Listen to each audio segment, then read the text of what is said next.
Everything rises and falls on leadership. The ability to lead well is fueled by living your cause and purpose. This podcast will equip you with the tools to do just that. Live and lead with cause and purpose. And now, author of the book, The Anatomy of Leadership, and our host, Chris Comeaux. Hello and welcome to TCNtalks. I'm excited today. We have a very special guest. We have Barbara Karnes. She's an end-of-life educator and a true hospice pioneer. Welcome, Barbara.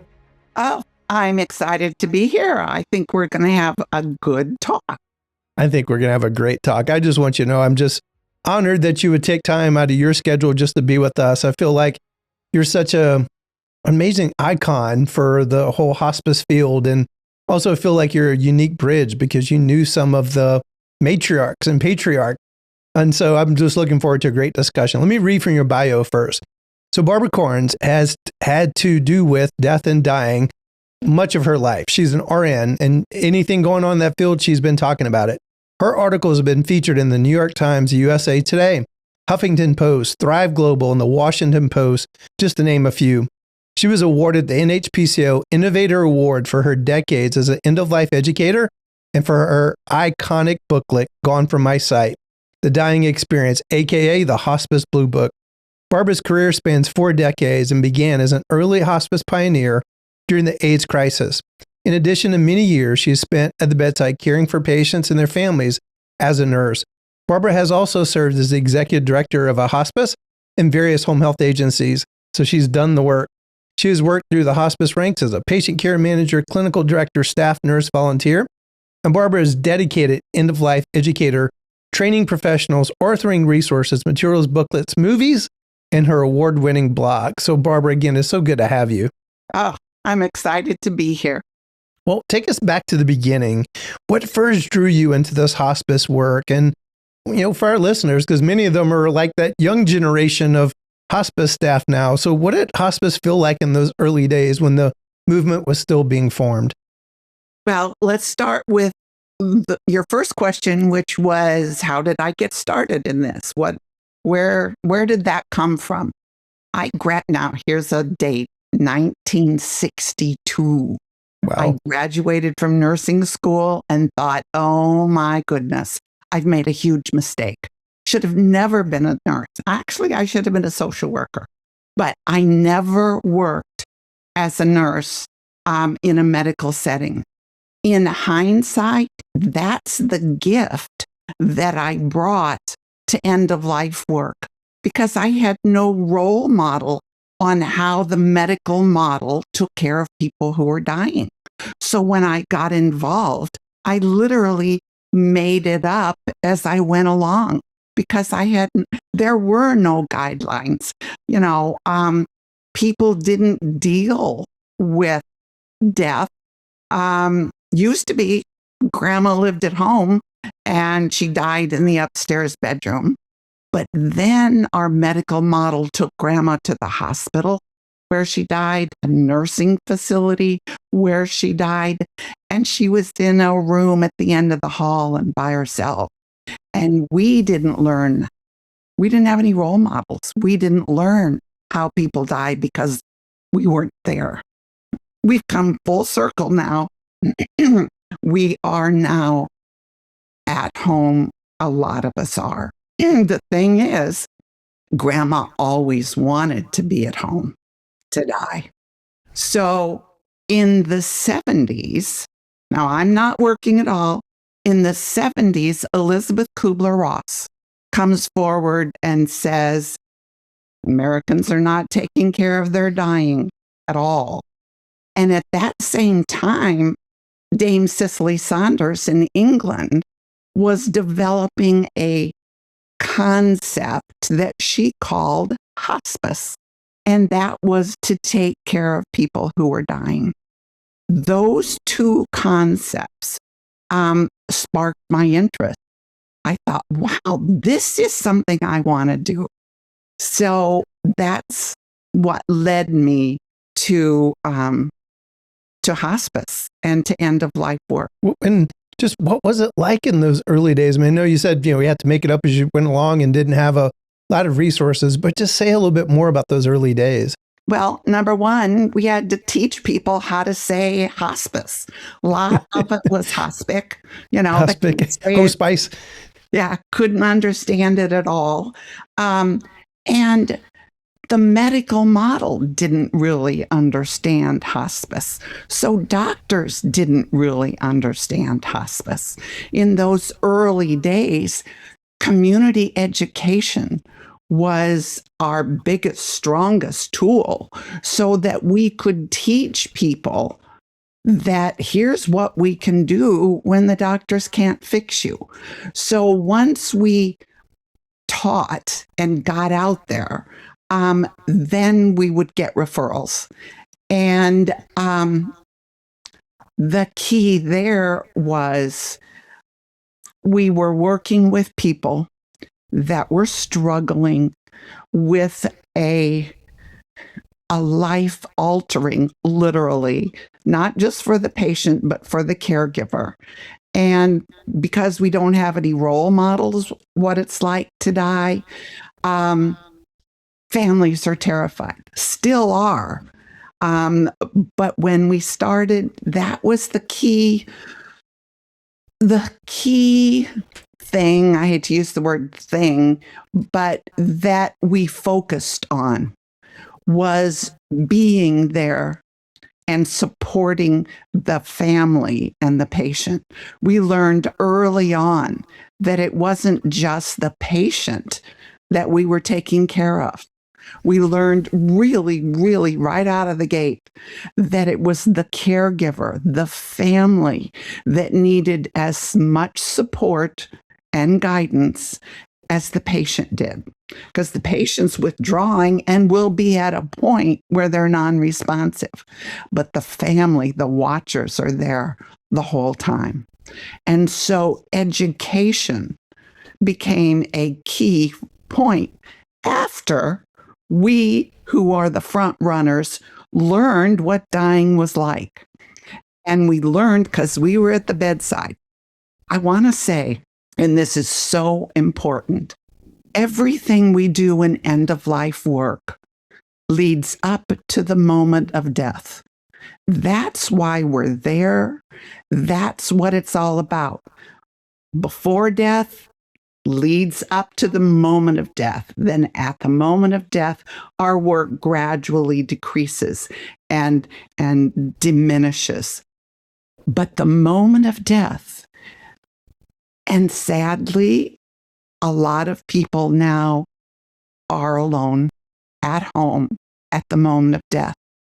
And hospice is about the moment of death and what to do and support and guide. So we teach from the moment we're in the door. And that's what I learned when I started.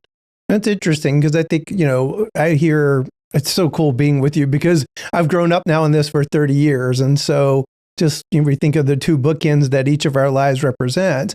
But I'd say a lot more of my peers today would say, yes, it's about the death, but it's so much about the journey, getting to the death. That, one of the adages, the first hospice I worked for was you add life to days when days can't be added to life. So I don't feel like you're dismissing that. It's almost like, let me tell you, I'm going to tell you what's in my mind and you please push back if you disagree. It's like we're preparing for this big show because it is the big thing. The family's worried about it. It's the death. All the preparation, sometimes the show is almost an afterthought because it's all the preparation that kind of made it the show that it was. Is that the way kind of you're framing it? Because, if you've got a good 3 months with a patient and family, yes, 90 days, and the death represents just a small moment. It does. And we have to concentrate on preparing the caregiver, to educate the caregiver. Here's what mom's going to do. And we say that in the months before death. And we say, here's what you can do during the months, the weeks, and the hours before death. So yes, our teaching and guiding occurs up to the moment of death. How many times have you walked into a room And I will say, I have walked into a room and the mom's actively dying. We're talking minutes to hours. And everyone, family, is standing around the periphery of the room. And generally they have their hands closed and they're standing there because they don't know what to do. And we need to guide them and say, hey, you can get in bed with mom if you want to. Hold her hand, talk to her, have the dog on the bed, play Rod Stewart. We can give the instructions ahead of time. However, when the moment comes, the family will be emotionally confused.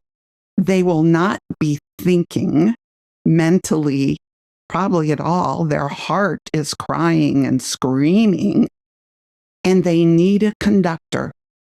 They need a conductor there to guide them, this invisible conductor who stands on the outside of this family circle, who can guide and support the family during this life-altering time. Literally life-altering for everyone in the room. That's a beautiful metaphor, the conductor in the room, invisible conductor in the room. I love that. I do want to, you touched on this, but I want to go a little bit deeper. You had the rare experience of meeting and learning from Elizabeth Kubler-Ross. What was she like in person, and what did she say or do that just stayed with you for the rest of your career? Elizabeth was a piece of work. I went to her life, death, and transition 5-day workshop. We slept in a monastery. There were probably 80 of us, and we were all together. And she was dynamic.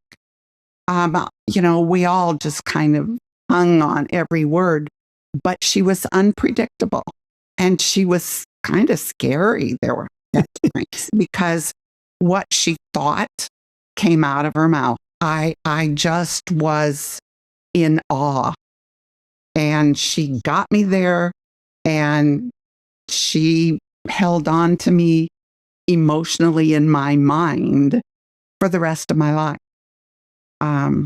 She was a true pioneer.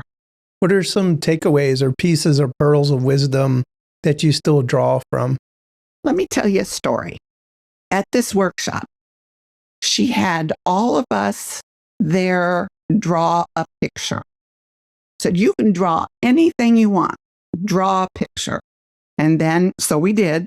And she took the papers, and she's sitting up at the front of this big room, and we're all circled around her. And she goes through the pictures. She pulled out my picture, and she said, holds this up, and it's a picture of a field and a tree and the sun and 2 little birds flying toward the sun.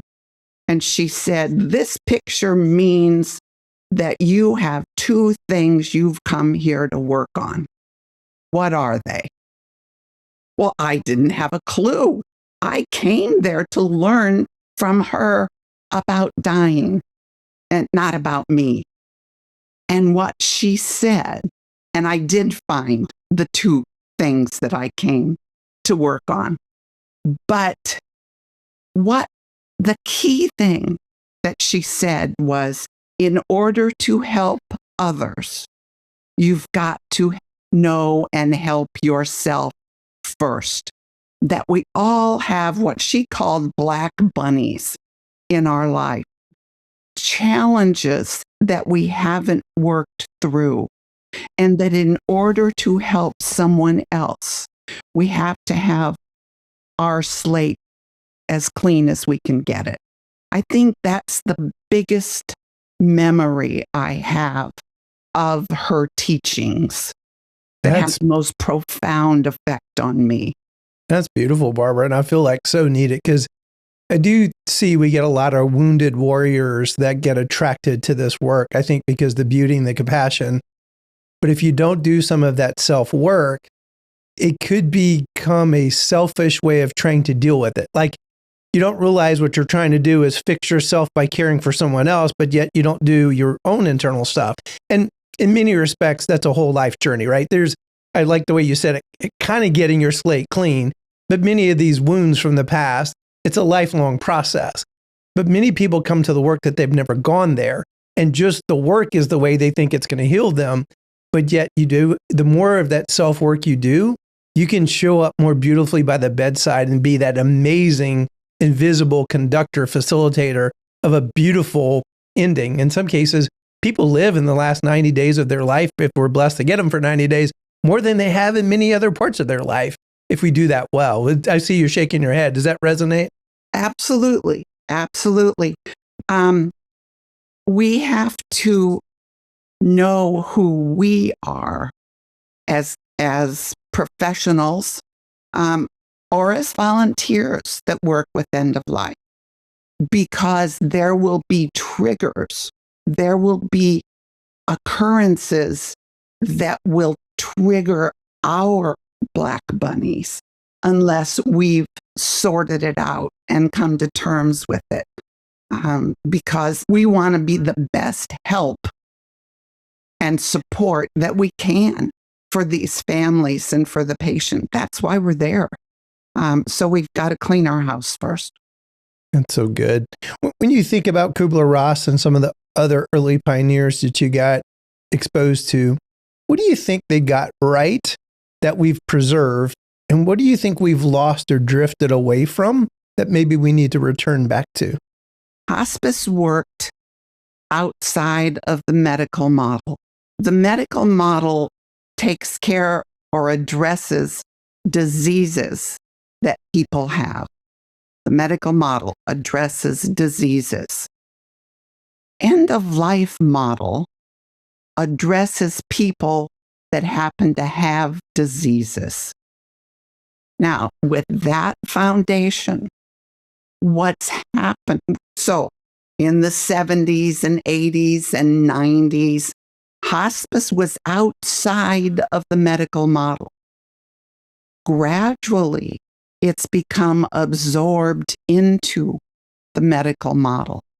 And as it's become absorbed, then we, I think, are more medically addressing situations than we are personally addressing the person that has the disease, addressing the family, the caregivers that are dealing with it. Dying is not about the disease. Pain is not caused by the disease. It is caused by the disease. It is not caused by dying. Make sure that's clear.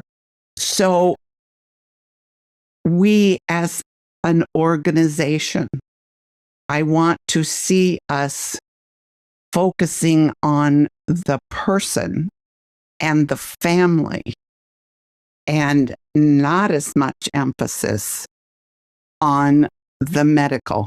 That is so good. Some of the training that I do, Barbara, I will quite often, because I get to train a lot of nurse leaders, and I'll say, I'll make a bet with you. I've not met you before. I'll ask how many of you were in the hospital, and many of them will raise their hand and say, I'm going to make a bet that at some point in time you referred to the patient as the heart patient in room 304. And of course, they all raise their hand like, how did you know? Like it's the paradigm that you were put in that looks at the patient as a disease. Think about it. They're not even, Barbara Karnes. It's this disease down to an organ that's actually diseased. And so looking at someone, their whole story, one of the hospices I worked with, this funeral home did something beautiful for us in a partnership. Of course, what they were after is they wanted us to refer to their funeral home. But they provided these storyboards, and they asked the family to give them pictures that told the story. And they would put it on a storyboard. So when anyone walked into the home, you walked into their story of their life. And it was so beautiful. And I've always joked that I want to work with one of our EMR vendors. So when you first open up, before you get to Mr. Jones' medical record, you walk into the story, because it was such a powerful metaphor. And it was never lost on me of the wisdom of what they were providing to us that then we were providing to our families. And we told our staff, when you walk in that home, you make sure you look at that board because you're walking into that story. Ah, beautiful. I love that. Love, love, love. So at some point, you made the shift from bedside care into writing for the public. What was that moment where you realized families need something we're not giving them? Okay. This is during the 5 years that I was direct patient care. It's before I got into administration work. Okay. So I'm at the bedside. 3:00 in the morning, I'm on call. I get a call.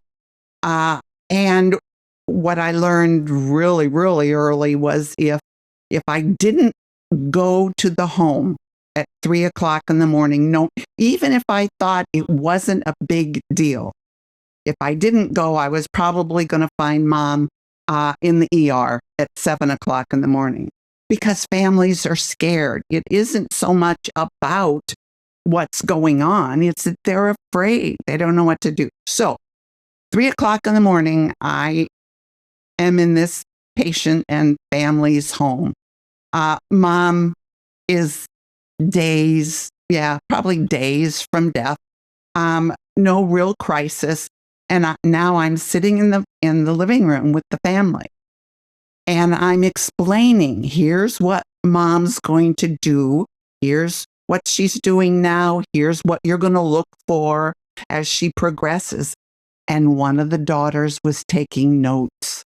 And I thought, oh, what is wrong with this? She shouldn't have to be taking notes. So that weekend, and this is before computers, that weekend I sat with my little yellow legal pad and wrote out what I wanted families to know. And then I typed it up on my typewriter and made copies and handed it out to families, my families that I was working with. And then I thought, as I've been doing this for a while, this is so impersonal to just hand them a sheet of paper and talk about it. So one weekend with my yellow legal pad, I wrote Gone From My Sight. And I wrote what I wanted families to know. I wanted it to be 5th grade level. I wanted it to be short and gentle so that no medicalese, no medical terminology, because most people don't understand. I don't understand medical terminology a lot. So we can't expect our families and our caregivers to. So that's how Gone From My Sight came to be. That's so cool. You know, I would, hopefully you would agree. I think it's become a sacred resource in hospice. People call it the little blue book. Did you have any idea that like what you were working on would become as widely used as it is today? Absolutely no idea. I had absolutely no idea. I did it for my patients. Kind of the rest of that story. Yeah, please. That I took my hospice director and said, I would like you to print these so that we can use them for our patients, because there was another nurse. And he read it and he said, no, I'm not going to do that. And I said, oh, really? You can do anything you want to with it. I don't want little red hen. Okay, I'll do it myself. And I did. So looking back, he did me a huge favor because I left them a couple years. Well, I was I ended up being their director and did use it in our hospice. But he really did me a favor. Just didn't know it. How many copies have you sold of the Blue Book? Got to be in the millions. It is. We're looking at maybe 25 to 30 million. Wow. In 12 languages. It's all over the world. My nurse mentor, Barbara, I didn't tell you this when we met the first time and asked you to be in this podcast. My nurse mentor, I was 25 when I came into hospice, and like I wanted to learn. I took it as a job in full transparency and then fell in love with the mission. I was on the finance side of the house, the CFO of a hospice, but I had this incredible nurse mentor who interestingly was in our finance department. Like, why do you have a nurse in the finance department? But she became my mentor. And the Blue Book was one of the things that she gave me, she said, as a tool, just to help understand what this was really about. And of course, she made me go out on patient visits. Shouldn't say made me. I mean, I wanted to really understand what this was about. But that was a great gift at the age of 25. And, as part of my own orientation to what this work was all about. Wouldn't it be nice if every 25-year-old had the opportunity to read Gone From My Sight? Most of us don't deal with or think about or address end of life until we're in a position when someone close to us is dying. Where if we have the knowledge ahead of time, it will give us more of a foundation for supporting the person that's close to us. When you don't need the information is when you can really process it. When you're emotionally involved, things get a little muddy because our emotions get in the way. That's what, you're just making me reflect. It probably was the perfect time. And, I've been so blessed to do this for 30 years. And I have such a unique kind of pathway because coming up on the finance side of the house, many people would say that's what's wrong right now with this whole field is 70% of hospices in America are for profit, meaning run by private equity. It's become a bit of a racket in some places in the country, especially when you look at some of the fraud and abuse that is so far away from the essence of what you and I are talking about in this conversation. But I look back and go, it was the perfect time to expose me. And I think over the course of time, it has helped me work through my own stuff. I think it's helped me be a better human just in the work that I'm doing. So thank you. I'm reflecting on all that in this moment and just the way it's impacted me over the years. Don't miss part 2 of this episode coming this Friday.